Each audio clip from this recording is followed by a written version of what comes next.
Hello and welcome. My name is Elhelw. In a previous video, I talked about query optimization, and specifically I mentioned the cost-based optimization part, which estimates the cost of different candidate plans and then compares these plans together and chooses the one with the least cost, so the most efficient one. And we mentioned that this cost estimation relies on something called a cost model. Before we get into the cost model, let's see an example. If we have a query like this and we try to see the plan for this query, this is the output that we get. If you don't understand what this output looks like, this is in Postgres, by the way. If you don't understand this output, I made a dedicated video to explaining the output of what plans look like in Postgres. So please look at this video. I will also put the link in the description. But one thing that we can see here is that we have a bunch of different operations in the query. Usually when we look at this explain output, the operations are executing from the bottom to the top, and each operation has some additional information. One particular piece that I want to focus on is the cost. So each operation has a cost associated with it. This cost is an estimate. We do not actually run the query. This is just an estimate that the optimizer comes up with for every different operation. So that it can, compare different plans and so on. And of course, it has to estimate this not just for the plan that we see here, because this is the final plan that the optimizer chose, but there were a lot of other candidate plans that the optimizer also had to estimate the cost for, and then it ended up choosing this one. All right, so estimation happens using something called a cost model. What's the cost model? Basically, each operation has a cost function that the optimizer will use to estimate the cost of that specific operation. This cost model is supposed to capture lots of different things like disk I/O, CPU usage, memory usage, and all of that stuff, all combined into a single value. So you want to come up with a single value for each operation that demonstrates or models the cost of that operation. Most of the time, it's not super accurate in terms of capturing all these different factors, because the ultimate point of that is to come up with a value that the optimizer can compare between two different operations or between two different plans. So it doesn't have to be very accurate in terms of getting accurate CPU utilization or memory usage or anything like that, as long as it's something that is consistent and the optimizer can compare it. And again, like I said, for every operation, the optimizer needs to come up with a single cost value for that operation. So these cost functions, if you have worked in Postgres before, you can take a look at this file that this path that I put at the top. So this has most of the cost functions for different operations. You would see something like cost sequential scan, cost index, and so on. So for different operations, these are the functions that define how to compute the cost for these operations. Feel free to check these out. Of course, there's a lot more in this file. I only show a snapshot of the contents, but there are way more cost functions than the one that I list here. So to estimate the cost of a particular operation, right? The cost usually depends on the size of the data. So if you have a lot of data, the operation is going to be more expensive than you have only just a few rows of data. Let's go back to the early, definitions of the relational model. And when we talked about it, we said that the relational model means that for each operation, the inputs are tables and the output is a table. The cost of the operation usually depends on the size of the input tables. These input tables don't have to be actual tables that are defined in your database. These could also be intermediate tables in different parts of your plan. Like the output of the scan is a table. This goes through aggregation. The output of the aggregation is a table, like an intermediate table. So each of these intermediate tables also has a size and dictates the cost of the operations after that. So the size of a table, let's look at this table for example, depends on two things. Depends on the number of rows in that table. The more rows on the table, the larger it is, the more costly it will be.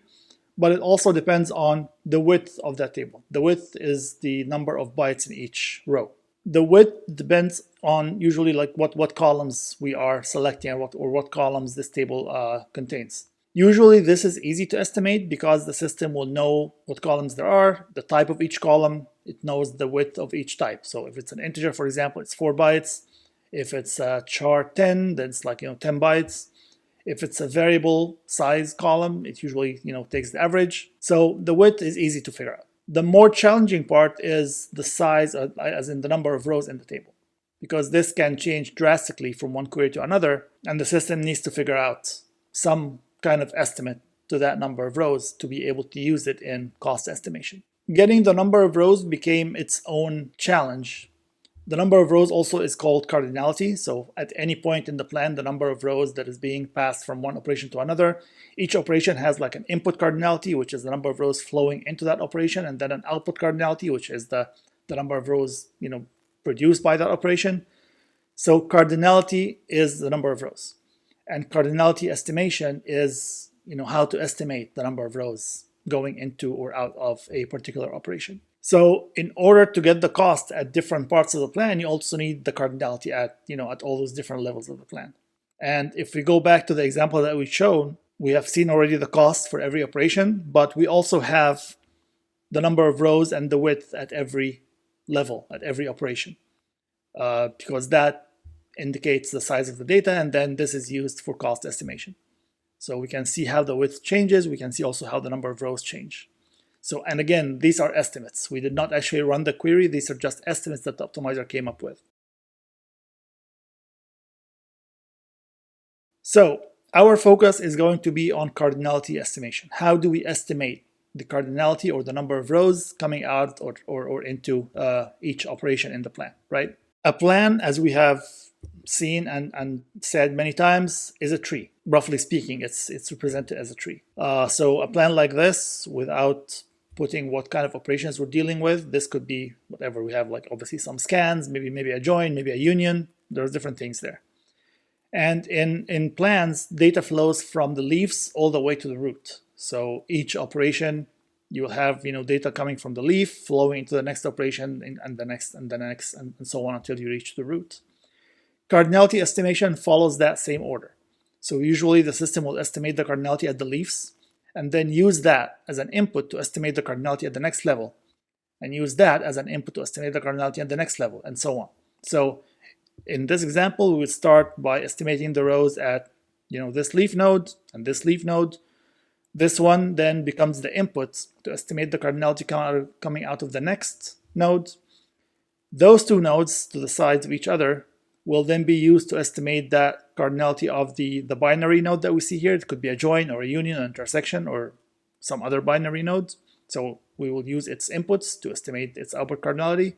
And then this one is finally used to estimate the cardinality at the root level. So given that sequence, let's start by talking about leaf nodes, right? How do we estimate the cardinality at leaf nodes? Because this is usually the first thing that the system will do. Leaf nodes are the data sources. This is where the data comes from. So it could be a table scan, it could be an index scan, some other form of scan. So this is where the data is originating. Let's assume that we want to get the cardinality for such a node. And of course, like you could have a table scan with a filter on it, or you could use an index scan with a filter on it as well. Let's not talk about filters for now. Let's just assume this is like a full table scan. You're scanning the full table, or you're doing a full scan of an index as well. So the cardinality of those is basically all the rows in the table or all the rows in the index, right? This is a piece of information that we can easily find in database statistics. So most systems maintain the number of rows in a particular table or in a particular index. So the optimizer can go and fetch that piece of information directly from the catalog or from the database statistics and use it to estimate the cardinality of these operations. Let's see an example. In Postgres, for example, there is this table called PG class. So this is a table, it's one of the catalog tables, and I think we have talked about it in a previous video. This is a table that stores information or metadata about all the tables and all the indexes and all the other objects in the database. One of these information is the number of rows. So if we select these four columns, for example, OID, rel name, rel pages, and rel tuples, OID is an identifier, like a system-generated identifier for every object in the database. And then rel name, that's the name of the object, name of the table, name of an index, and so on. This is the number of pages in that table. And this is the number of rows. This is the main piece that we're looking for here.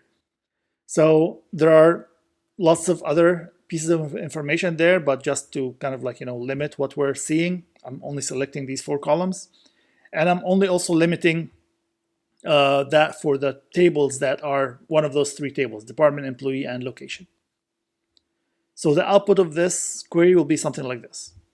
You see all these, the three tables that I've chosen with the number of pages and the number of rows in each of them. And this is something that the optimizer will use. If you have a query on one of these tables, it will use those number of rows to estimate the cardinality of that query. So if we see an example, let's say select star from employees. This is one of the tables that we've seen here. And this is, again, like this is a simple query, just a full table scan, right? So you would expect that it will use that 5,000 value from the catalog, right? So if we do explain and we see the plan, have a sequential scan on employee, number of rows equals to 5,000. This is the value that the optimizer got from the catalog. So this is basically how we estimate the cardinality at the leaf level. Of course, this assumes that the statistics that we have or that information that we have is up to date. In some systems, this information is automatically updated, maybe periodically or something.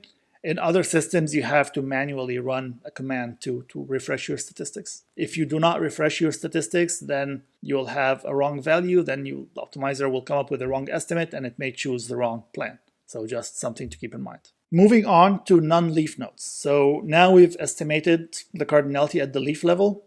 Now we have to move to the next levels in the tree, right?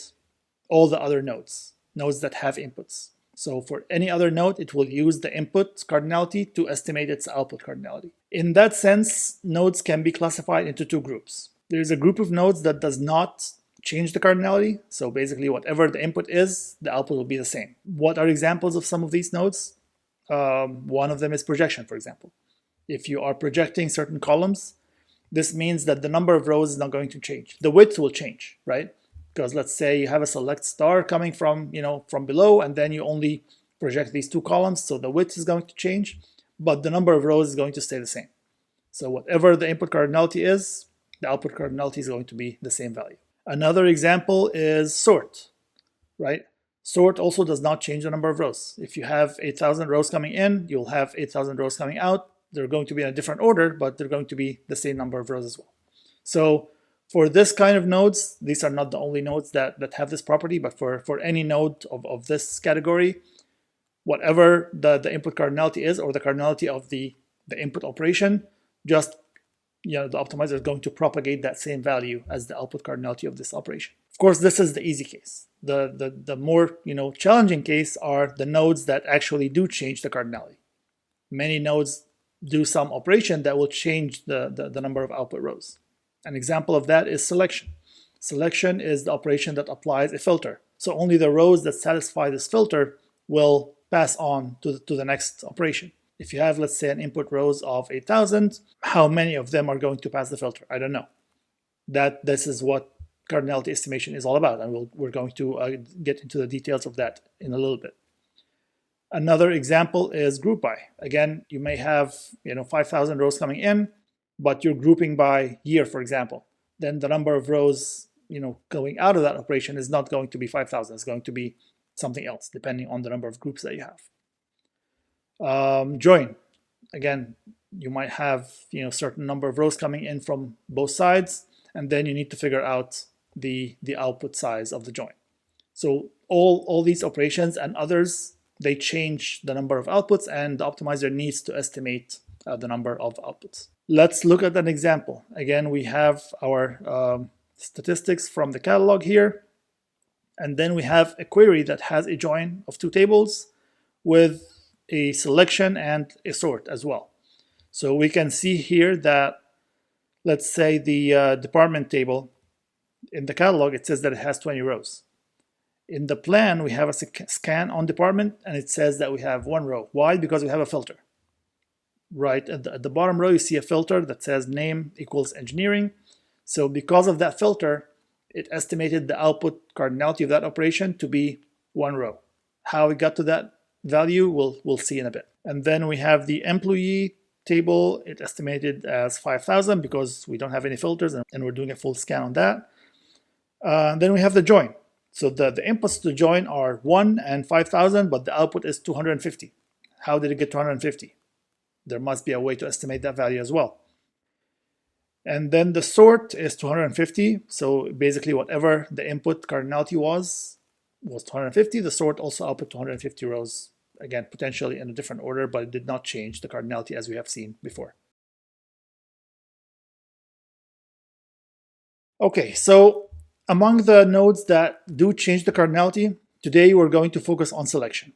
The others like group by and join will keep to next video, but today's selection is going to be the main focus. So selection means you have something like this that says, select star from customer where city equals pass. You have a where condition.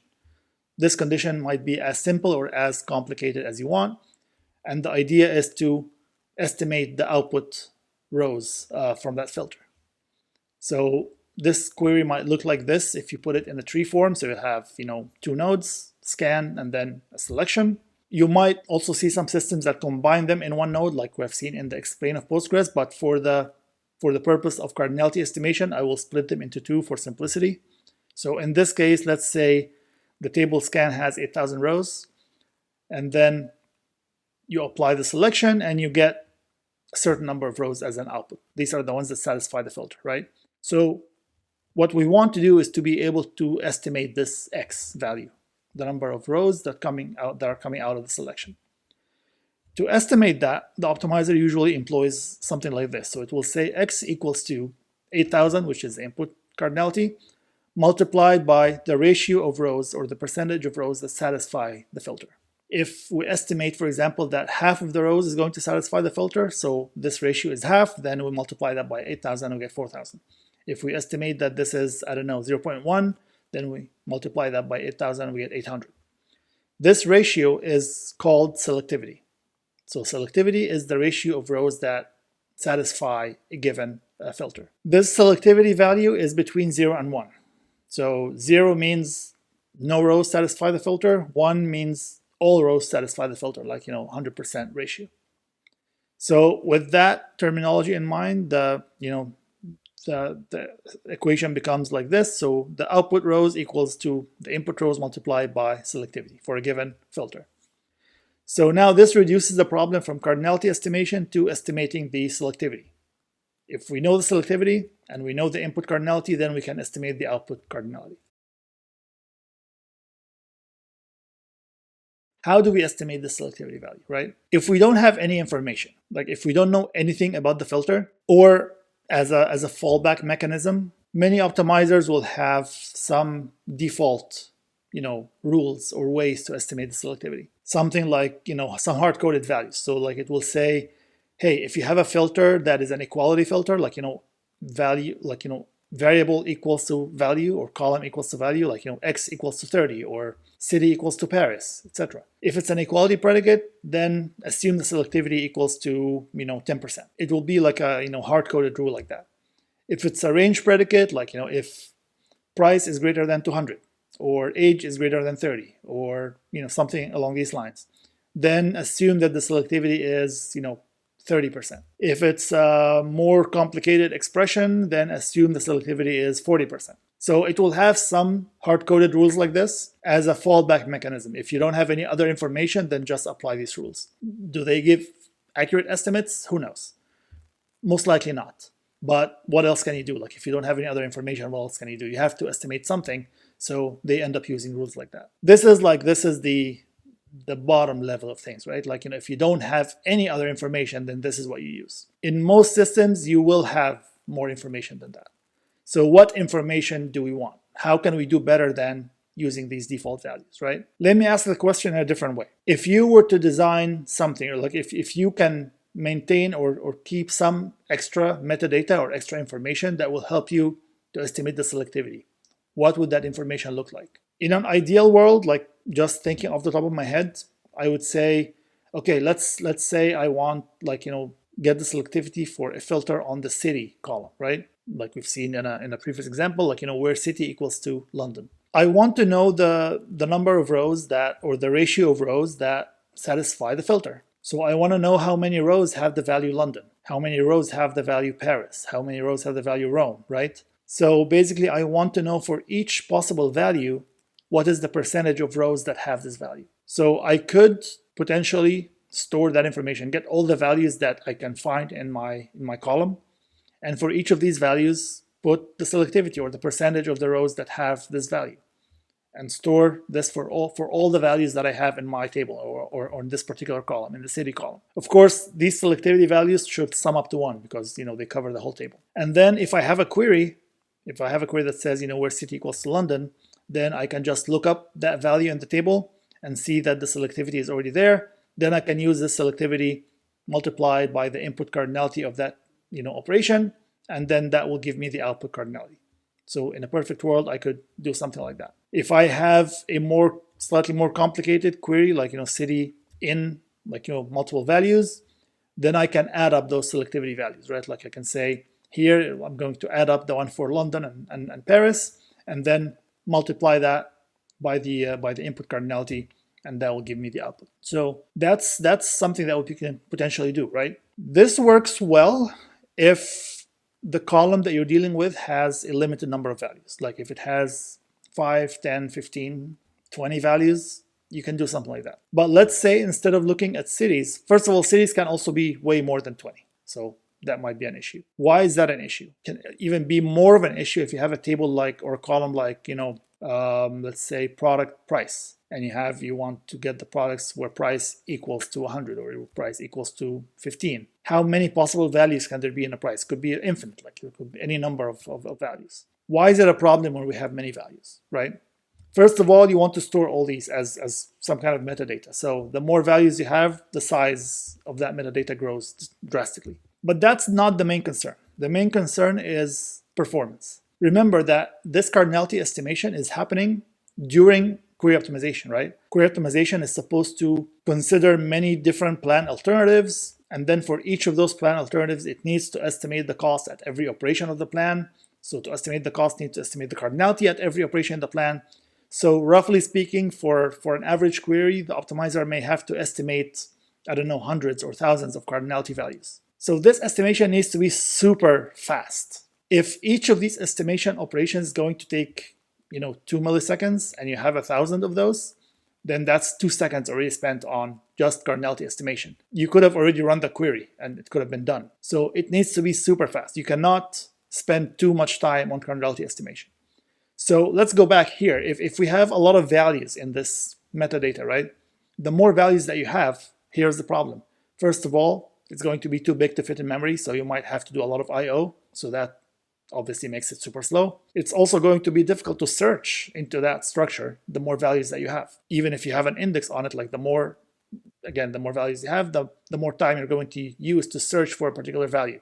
So again, not great. Again, this could work well if you have a small set of values, like let's say if you're working with days of the week. Days of the week, you can only have one of 7 values. So if you're only looking for rows that have, Saturday or Tuesday, it's easy to find one of 7 values. But if you have 2 million different values, then this might not be a great idea. So to mitigate that, usually we do not store all that information. Usually we want to minimize the amount of information or metadata that we store to be used for estimation. And the more you minimize or reduce the amount of metadata that you store, you have to make certain assumptions to be able to use that data. The more assumptions you make, the more estimation error you will get, as we will see in a little bit. So it's always a compromise or a trade-off between how much data or how much information you're storing and how many assumptions you're willing to make. So again, like as we've seen earlier, if you don't have any information at all, then you make these wild assumptions of using these hard-coded values that may be completely off from the accurate numbers. But let's see what trade-offs can we make and what kind of minimal information we can keep and use for selectivity estimation. So we already know that we're maintaining the number of rows in each table, right? One thing we can do, and most systems actually do store, is for each column, it also stores the number of distinct values in that column. So the number of distinct values is a very valuable piece of information, and we can use that for selectivity estimation. Let's say we have a query like this. Again, select star from customer where city equals to Chicago. How do we use the information that we have here to estimate the selectivity of this filter? We have to make some assumptions. First of all, the first assumption that we make is the inclusion assumption. What does that mean? The filter says city equals to Chicago, right? Do I know if the data has Chicago or not? If I had the ideal situation of storing all the values, then I can look it up. But here I don't have that. So then I don't know if Chicago is one of the cities that we actually have in the database or not. So the inclusion assumption means that you're going to assume that you do have that value. Because if you think that you don't, then the selectivity is going to be 0. But we're assuming that this value is included, so we're assuming that the selectivity is a non-zero value. That's the first assumption. The second assumption is uniformity. We're assuming that all the values are somewhat uniform, as in they're all present with the same frequency, or roughly the same frequency. What does that mean? If we have 100 distinct values and we assume that these values are distributed uniformly, so each value, we're assuming that each value exists in roughly one out of 100 of the data. So the ratio in which each of these exists is 1 out of 100. So you could say that the selectivity for each of these values would be 1% or 0.01. So that's what means to assume uniformity in this case. Of course, again, this might not be true. It might be the case that one value exists in half the rows, and then the other values are all clumped together in one half.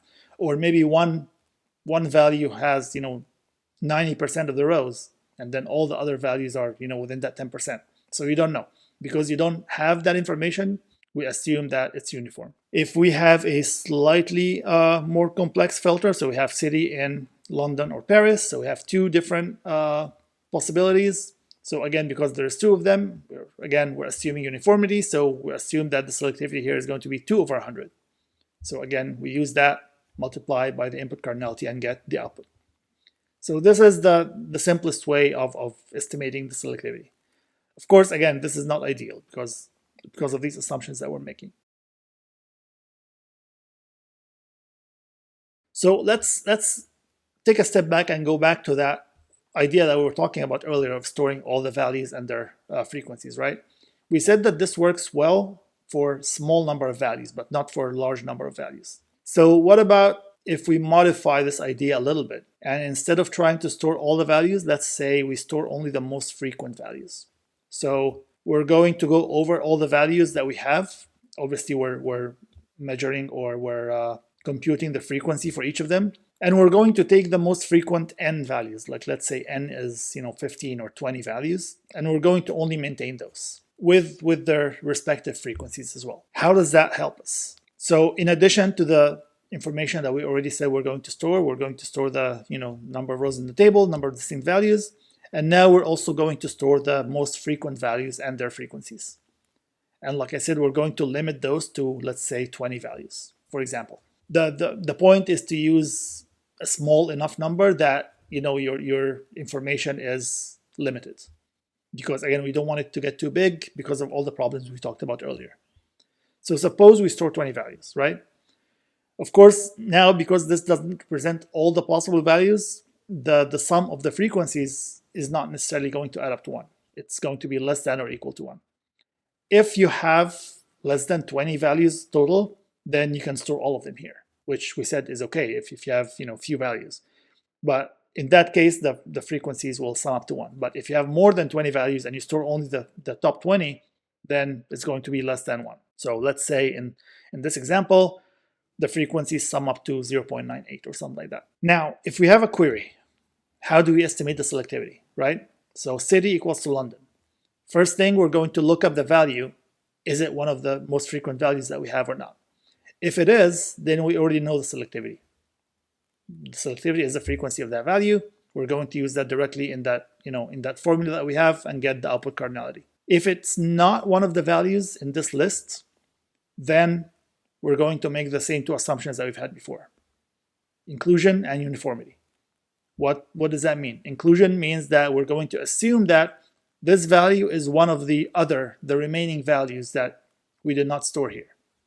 So its selectivity is going to be non-zero. Let's see how uniformity applies. In this particular example, right, we said that we have 100 distinct values total, and we maintain the top 20 values here. This means that there are 80 values that are not accounted for in this information. So the remaining values are 80, the non-frequent values. Now, if we look at the frequencies, right, those 20 values occupy 98% of the table. So the 80 values, the remaining 80 values, sum up to 0.02. The remaining 2% has all the 80 values. So this is where the uniformity comes in, because we're going to assume those remaining 80 values are uniform. So basically each of them is equally distributed within that 2%. So each of them has a frequency of 2% divided by 80. So if we have a value that is not one of the most frequent values, we're going to assume that its frequency is 0.02 divided by 80, and that's going to be the selectivity that we're working with. So again, if we're querying one of the frequent values, we're usually going to get a pretty good estimate. If the query has one of the non-frequent values or something that is outside of the frequent values, then the estimate might not be as accurate because of the assumptions that we're making here. One thing that I also wanted to note is that so far all of these schemes that we've used, they don't help with range filters. They only help with equality filters. For range filters, we usually use something else. Like if we have a query like this where price less than 225. To estimate the selectivity of this accurately, we want to capture the distribution of the data, right? So one very popular structure that databases use to capture the distribution is histograms. So the histogram would look something like this. It's basically a group of buckets. Each bucket has boundaries like start and end. And then within each bucket, you store the frequency of the data that lies in that bucket. So for example, here you have buckets from 100 to 150, 150 to 200, 200 to 150, and so on. These are the boundaries. And then within each bucket, you know the frequency of items that exist within that bucket.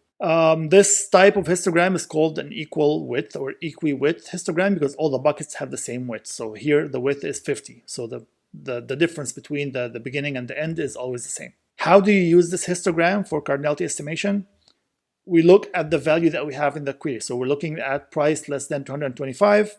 So where does that value lie on the histogram, right?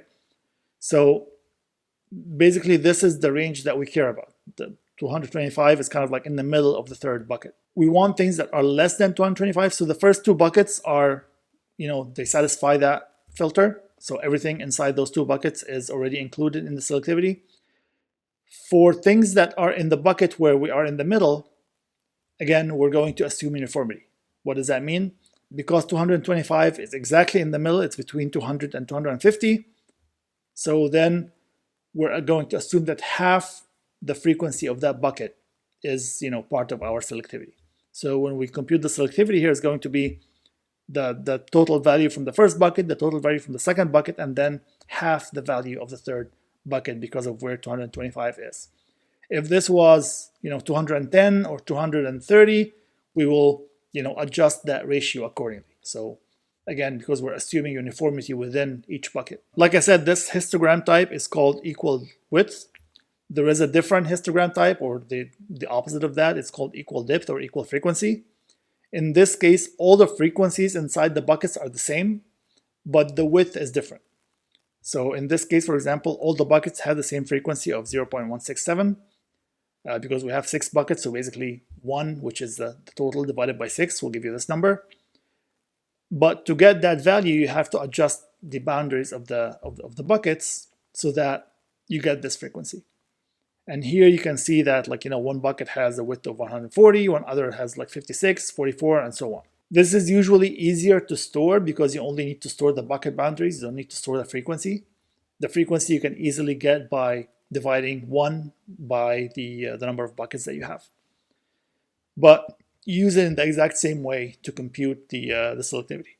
So for 225, again, you locate where 225 is, and you assume uniformity within that bucket and interpolate the range accordingly. This is the type of histogram that Postgres actually maintains. So if you look at the statistics in Postgres, you will see that it maintains an equal depth histogram.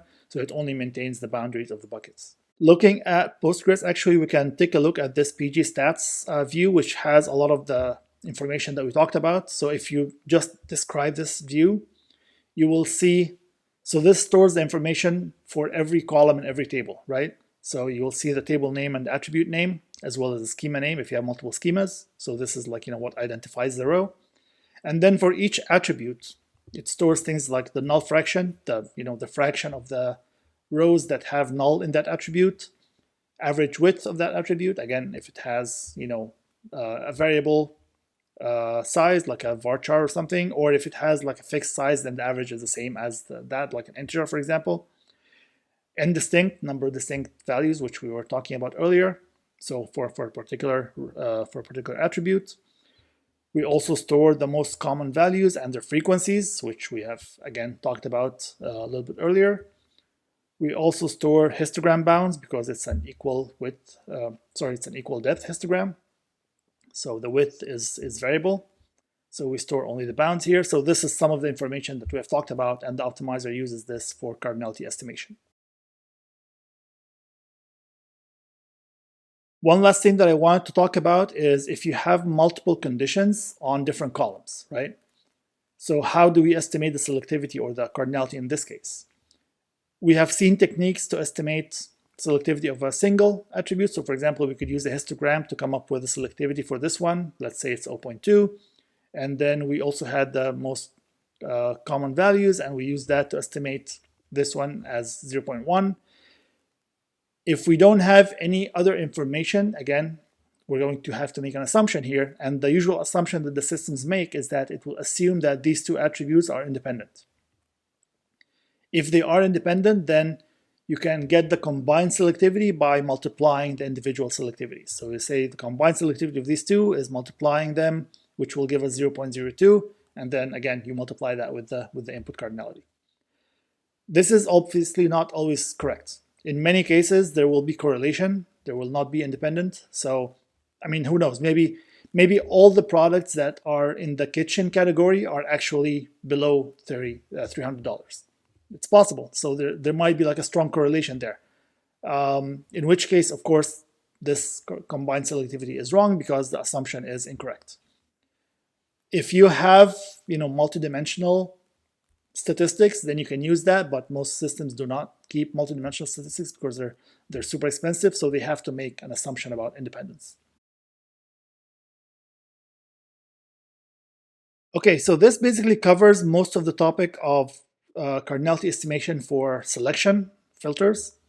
Again, there are other operations like joins or group by and so on, but I'm not going to talk about these today. I'm going to end the video here today, and then we're going to continue in part 2 of this video.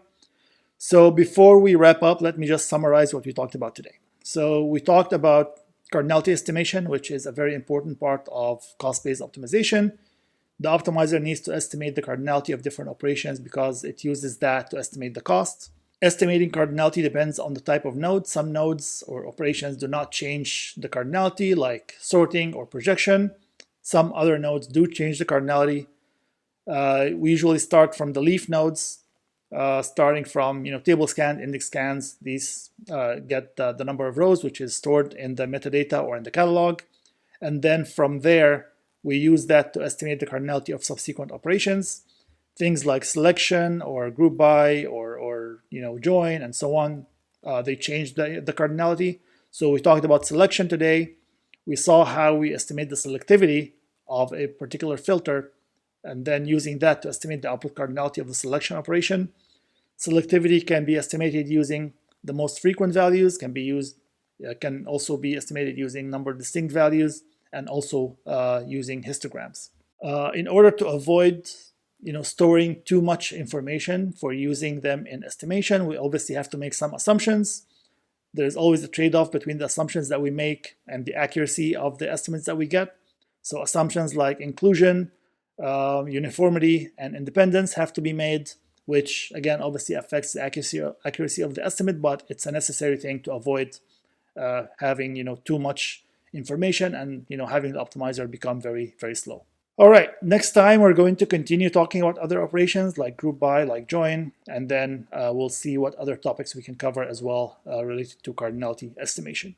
I hope this video was useful. If you have any questions or if anything wasn't clear, please put it in the comments and I will try to answer it as soon as possible.